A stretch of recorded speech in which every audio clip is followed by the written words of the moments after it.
Light दोनों जला दीजिए ना, लाइट जला दीजिए। ए राजा हमके बनारस घुमाएगा,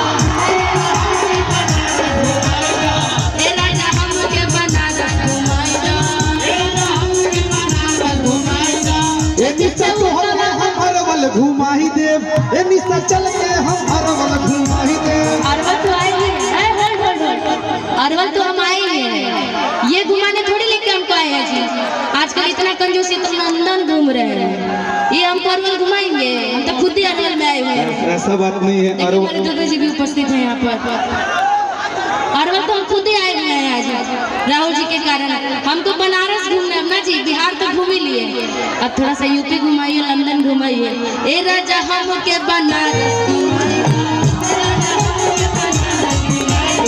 ए राजा हमके बनारस घुमाइए, ए राजा हमके बनारस घुमाइए। जगे चौका पे पनवा खियाइगा, जगे चौका पे पनवा खियाइगा, ए राजा हमके बनारस